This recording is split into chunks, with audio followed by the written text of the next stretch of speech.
Hoy, 3 de marzo, el presidente López Obrador tira las mentiras. Edmundo Jacobo, secretario ejecutivo del INE. Además, Adán Augusto, secretario de Gobernación, desenmascara las mentiras dichas por los conservadores, por los empresarios, por los intelectuales orgánicos, que hoy están resentidos con la Cuarta Transformación. Amigos, vamos a ir a la conferencia. Señor presidente, buenos días a todos. Pues la reforma electoral ha sido objeto de una serie de ataques, de una estrategia claramente diseñada desde las oposiciones, construida a base de falsedades. De inicio les diría que se reforman 5 leyes: la Ley General de Instituciones y Procedimientos Electorales, la Ley General de Partidos Políticos, la Ley Orgánica del Poder Judicial de la Federación, la Ley General de Responsabilidades Administrativas y la Ley General de Comunicación Social. Y se emite una nueva Ley General de Medios de Impugnación que consta esta de 70 artículos. Por primera vez, con la Ley General de Medios de Impugnación se regula ya que haya solamente un organismo que sea el encargado de resolver sobre todas las impugnaciones que se presenten durante el proceso electoral. Ahí no es cierto que se le quiten facultades al Instituto Nacional Electoral o al Tribunal Electoral. Por el contrario, desaparecen las facultades que tenían las juntas locales o las vocalías locales y se concentran todas en un solo procedimiento sancionador que será regulado por la dirección respectiva en el Instituto Nacional Electoral.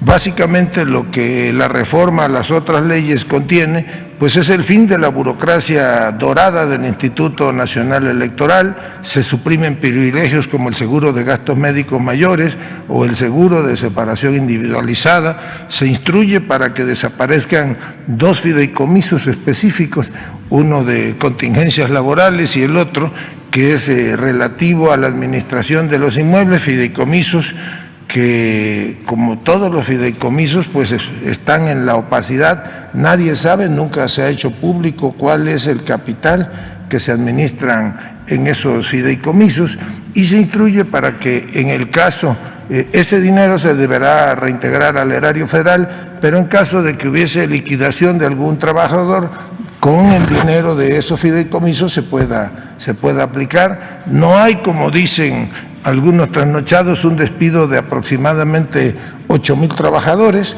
Lo que sí se reduce sustancialmente es el número de los vocales de las juntas locales y de las juntas distritales, que durante 365 días del año pues gozan hoy de una beca sustantiva. Se reduce en el caso de las juntas locales de 5 a 3 vocales.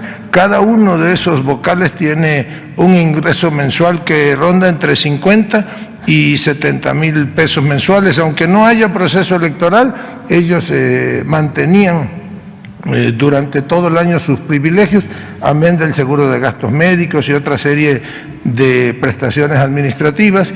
Y en las juntas auxiliares, que tampoco funcionan los 365 días del año, pasa de 5 vocales a un solo vocal. La tarea de ese vocal pues es auxiliar a las juntas locales. Prácticamente el trabajo era mínimo, y van también de salarios de entre 45,000 y 70,000 pesos dependiendo de la ubicación de cada uno de ellos. Entonces son 32 por 2 serían 64 vocales de las juntas locales, y son 300 por 4 serían 1,200 vocales de las juntas auxiliares, que eso sí dejarán su cargo. Quienes, que son los menos, formen parte del servicio profesional electoral, deberán ser reubicados en otras áreas o en otras tareas del instituto. Igualmente señalan falsamente que se pone en riesgo la jornada electoral porque no hay la certeza de cómo se van a realizar los conteos rápidos o cómo va a funcionar el sistema preliminar de resultados electorales. Yo les diría a todos aquellos académicos que ayer decían que ya no se iban a poder hacer conteos rápidos, porque esto es una mentira, porque el conteo rápido realmente no lo realiza el Instituto Nacional Electoral, lo realizan empresas a las cuales el instituto contrata y ese recurso está presupuestado en cada proceso electoral. Y en lo que refiere al programa de resultados preliminares, pues este va a seguir operando de la misma manera, con un añadido. Ahora, en lugar de que los mexicanos tengamos que esperar hasta el miércoles para que se realicen los cómputos distritales, pues ahora los cómputos distritales van a iniciar al momento que inicie la captura de las actas del programa de resultados preliminares. Esto es, pues habrá mayor certeza jurídica para realizar los conteos y muy probablemente en la madrugada del día siguiente de la elección ya los mexicanos conozcamos los resultados distritales oficiales de cualquier elección. Igualmente se facilita el voto de los migrantes o de los mexicanos en el exterior, ahora será por internet y podrán hacerlo con su credencial de elector, con su pasaporte o con una matrícula consular y algo que extrañamente mantienen callado es que ahora ya se abre la posibilidad de que sean sancionados quienes obtengan alguna prebenda o quienes, como se hacía antes, como en el caso del Pemex Gay, por ejemplo, financiaban a candidatos a cambio de obras, de cualquier tipo de contratos, una vez que estos hubiesen llegado a los cargos de gobernador, de presidente municipal. Todo eso ya forma parte del proceso sancionador. Se termina también con la entrega de prebendas por monedero electrónico, por tarjetas de prepago, porque ya todas ellas pues quedan debidamente penalizadas.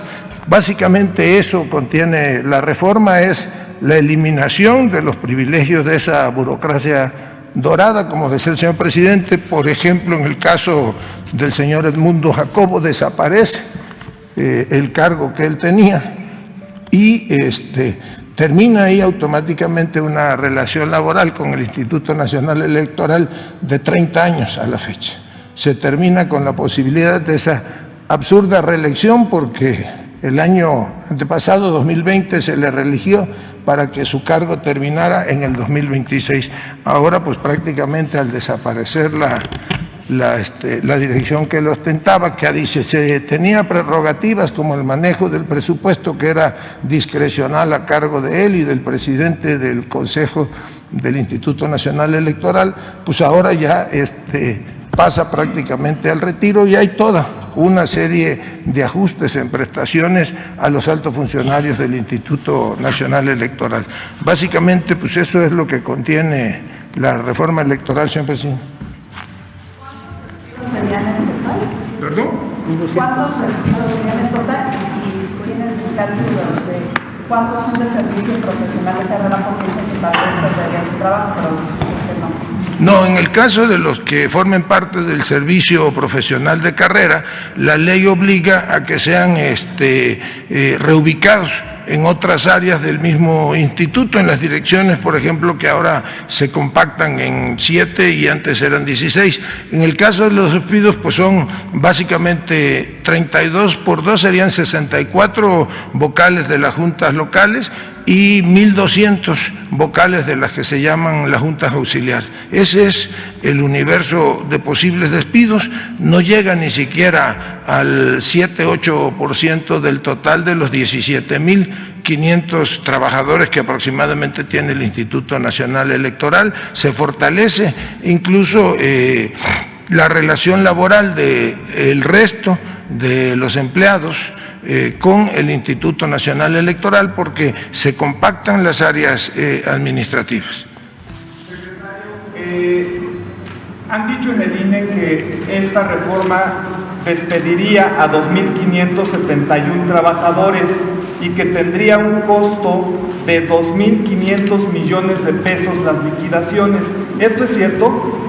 Bueno, habría que ver la situación en la que los trabajadores, que ya les dije el número, fueron contratados, pero la reforma prevé que en caso de que deban de ser liquidados, el recurso para ello está en los fideicomisos de los que dispone hoy el Instituto Nacional Electoral, fideicomisos que además se prevé ahí en la reforma, pues que van a desaparecer. Nada más se dejaría el fondo contingente si hubiese que aplicar liquidación a alguno de esos trabajadores. No son 2.000 y tantos, son, como le digo, 3 por 4, 12, 1.200 más 64, serían 1.264 vocales, que son los que pasarían a despido. Si algunos de ellos, que yo no creo que sea el caso, forman parte del servicio profesional de carrera, pues esos deberán ser reubicados dentro de las mismas juntas auxiliares o de las juntas locales, o bien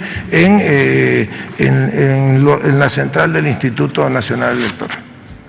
Lorenzo Córdoba dijo que tienen en el fideicomiso cerca de 1.400 millones de pesos. Lo que dice el compañero y también de razón dice que van a ocupar 2.500 a 3.500 millones de pesos. ¿El gobierno en un momento determinado los apoyaría o solamente con lo que tengan en esos fideicomisos? Bueno, si me lo permiten, yo lo que les recomendaría es que contraten a un buen abogado laboralista que les sepa hacer el cálculo de las liquidaciones, que no se les olvide que hubo ya una reforma a la ley electoral. Ahora se habla incluso de que Lorenzo Córdoba recibiría una especie de bono de marcha de 12 millones de pesos, y estuvimos haciendo una corrida, y en el caso de que hubiere de liquidarse, pues la cantidad a la que legítimamente tiene derecho es mucho menor a eso. No sabemos cuánto hay de dinero en los fideicomisos, tampoco, pues nunca han informado de ellos. Sí sabemos cuáles son ellos, y estamos analizando la posibilidad de, vía la Comisión Nacional Bancaria y de Valores, solicitar la información y que se haga pública la información del monto que en efecto tienen esos fideicomisos. ¿Habrá auditoría a los fideicomisos? ¿Perdón? ¿Habrá auditoría a los Bueno, pues los fideicomisos se rigen por las reglas del mercado financiero. Primero hay que ver cuáles son y pedir en todo caso al comité técnico que informe de la situación financiera. Hay que ver en qué banco fueron contratados. El banco tiene, el fiduciario tiene una responsabilidad a la hora de administrar los recursos. Lo que nosotros sí pediríamos a la Comisión, a través de la Comisión Nacional Bancaria y de Valores, es que esta información sea pública, que sea transparente y que los mexicanos puedan finalmente conocer el monto de los multimillonarios recursos que tienen en su guardadito hoy el señor Córdoba y el señor Jacobo, que eran los que manejaban los recursos del Instituto Electoral. ¿La jubilación de Lorenzo Córdoba entonces? Pues entonces hay que sacarle la cuenta, serían 3 meses en términos legales y 20 días por año.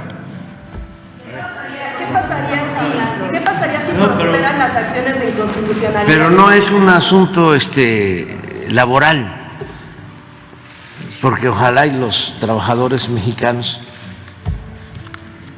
la mayoría del pueblo de México, tuviese esas prestaciones. Es que además de esas prestaciones ordinarias, esa burocracia dorada cuenta cuando menos con 3 privilegios, entre otros. Primero, el sueldo y viáticos y demás, que está por encima, ahorita te doy la palabra, está por encima de lo que gana el presidente, que es violatorio a la Constitución, al artículo 127 de la Constitución. Pero como se ampararon contra la ley de austeridad, mantienen esos sueldos, esos viáticos. Ese es un privilegio adicional. 2, el servicio médico privado.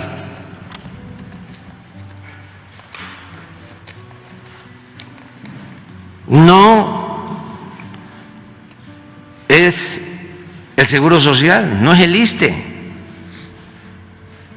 Por eso digo que no son los derechos que tienen los trabajadores, la mayoría de los mexicanos. El servicio médico privado cuesta sostenerlo. Bueno, cuando llegamos eran 7,000 millones de pesos. Nosotros lo cancelamos, pero estos institutos autónomos que no se tocan, los mantuvieron.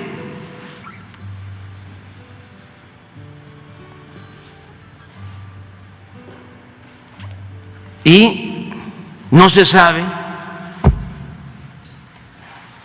a cuánto asciende este seguro médico privado. Les he dicho, porque me consta de que anteriormente se hacían hasta cirugía plástica. Una vez llevaron a un alto funcionario del Poder Judicial a un hospital para hacerle una cirugía plástica y hasta comentó su esposa al médico y a la enfermera: me le deja la naricita como la del licenciado Peña. Y todo esto a costillas del erario, pagado por el pueblo de México. Por eso nosotros cancelamos ese servicio médico privado. 2, 3, todo esto incluye al señor Jacobo, a Lorenzo Córdoba. 3, se dice, se va a liquidar, y de acuerdo a la Ley Federal del Trabajo, son 3 meses de sueldo por año de antigüedad. 20 días por año. 20 días por año. No, es que tienen una caja de ahorro especial en donde con el presupuesto público se les entrega una cantidad mensual que van ahorrando. Y este señor Jacobo, ahora que va a salir, se lleva todo lo que ahorró. O sea, si está ganando 160,000 pesos mensuales, puede dejar 10,000 y con el presupuesto público se le aporta otros 10,000, ya ahorró 20,000 pesos mensuales. Cuando termina su función o lo cambian, se lleva todo ese ahorro. ¿Cuánto costaba mantener esa caja de ahorro especial? Cuando llegamos, 6,000 millones de pesos al año, y la cancelamos. Pero estos se ampararon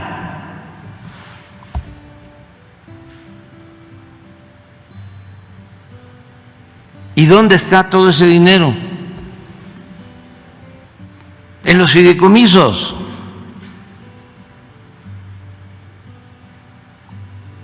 ¿Y cuánto es ese dinero? Enigma.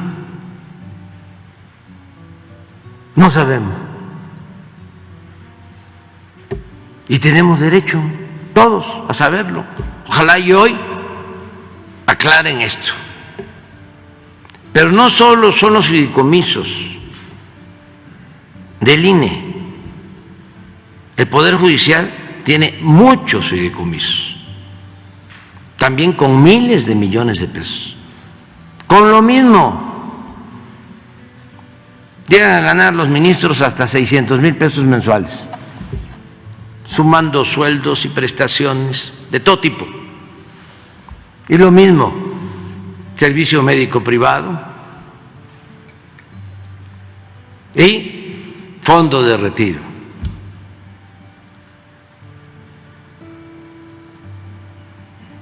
¿Y de dónde es el dinero? ¿Lo aporta Claudio X González? ¿O la señora Elvester Gordillo? ¿O la Bastida? ¿O Fox? ¿O Calderón? Es dinero del pueblo.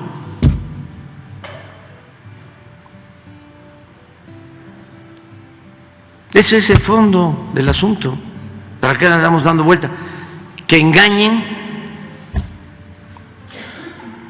pues eso es otra cosa. Pero este es el tema, que si lo tratamos como si fuese, a ver, el despido de un trabajador, ojalá y los trabajadores recibieran todo esto. No, estamos hablando de una élite. Los tienen o los tenían que maiciar muy bien para tenerlos a su servicio.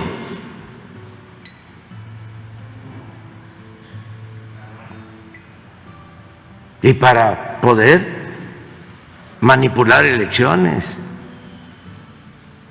y hacer fraudes electorales.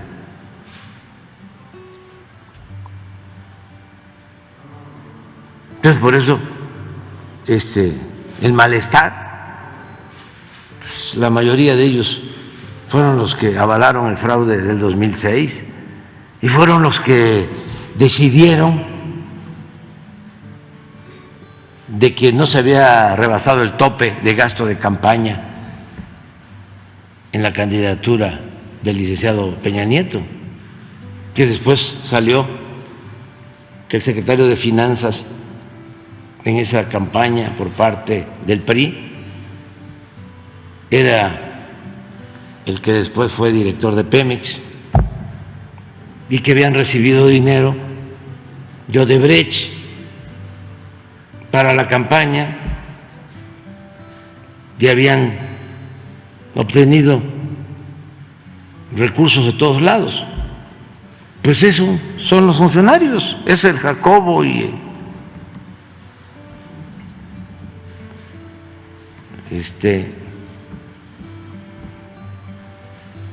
Lorenzo Córdoba y todos los mismos. Entonces hay que informar para que la gente, porque hay gente que no tiene esta información, como todos los medios de información, todos, con algunas excepciones, defienden al régimen de corrupción, al antiguo régimen de corrupción, pues en vez de informar, manipulan.